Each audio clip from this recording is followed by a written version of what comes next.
Ayurvedic diet में और जो मॉडर्न डाइट है, क्या डिफरेंस है इसमें? ऐसे तो कुछ ऐसे मॉडर्न एंड आयुर्वेदा में ऐसे डिफरेंस नहीं है, बट हम जब भी डाइट बनाते हैं तभी आपकी प्रकृति के हिसाब से बनाते हैं। लाइक हम फॉर एग्जांपल वाता प्रकृति के लोग आते हैं तो हमें ऐसा फूड देना है जहाँ उनकी सिस्टम और भी ड्राई ना, ऑलरेडी वो लोग ड्राई है। तो अगर मैंने रॉ सैलड्स दे दिया, लाइक मॉडर्न न्यूट्रिशन में हमेशा लंच और डिनर में भर भर के रॉ सैलड्स देते हैं, तो वो तो हमें बिल्कुल भी नहीं देना है जैसे हमें पता चल जाए, क्योंकि वो अपने गैस और ब्लोटिंग तो उनको वैसे भी है, तो सैलड खाने से और भी होगी, तो हमें वो अवॉइड करना है। लाइक मशरूम्स अवॉइड करवाएंगे, जबकि मॉडर्न न्यूट्रिशन में मशरूम्स है, ब्रिंजल है, ये सब देते हैं। कभी कभी फर्स्ट सेकेंड वीक मुझे रेड चिली पाउडर भी मुझे अवॉइड करवाना पड़ता है अगर मैं डिटॉक्स करवाती हूँ, बिकॉज अंदर की जो गट लाइनिंग होती है उसको हमें सील करना आता है। अदरवाइज कभी कभी कोई लीकी गट के सिंड्रोम से भी आता है, तो हम रेड चिली पाउडर्स अवॉइड करवाते हैं, जबकि मुझे पता नहीं मॉडर्न न्यूट्रिशन में अवॉइड करते कि नहीं करते। So and main is the food combinations. Ayurveda हमेशा विरुद्ध आहार में बहुत मानता है।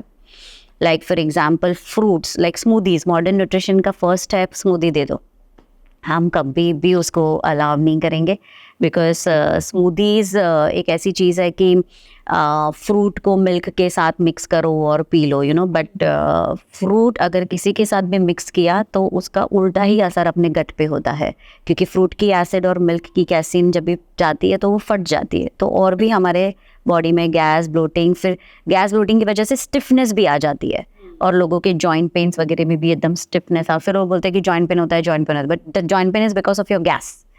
सो ये सब चीज़ें हमें ध्यान रख के ही हम डाइट बनाते हैं।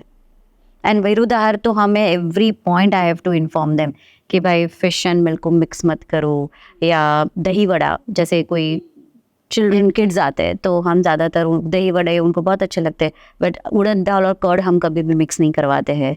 जैसे कर्ड भी रहता है तो कभी मैं पित्त प्रकृति के पीपल को कर्ड कभी नहीं देती हूँ।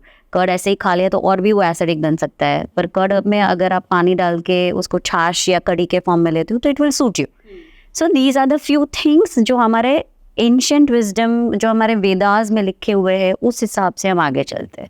और आयुर्वेदा में बहुत सारे डिकॉक्शंस, काढ़ा रहते हैं, जैसे कोरिएंडर सीड का काढ़ा हो गया, या जैसे थायराइड पेशेंट्स को वो सूखे बेर नहीं आते, सूखे बेर और अजवाइन का जो पानी रहता है वो बहुत अच्छा है। तो ये सब हमारे श्लोक्स में लिखे हुए हैं और हमने वो सब लर्न किए हुए, और हमने बहुत सारे टाइम से हम ये चालू भी कर रहे हैं। तो सीज़न टू सीज़न हम उसको चेंज भी करते हैं। लाइक सूखे बेर हमें विंटर में मिलते हैं, हमें समर में नहीं मिलते, तो हम उस हिसाब से हमारी सब रेमेडीज चेंज होती रहती है।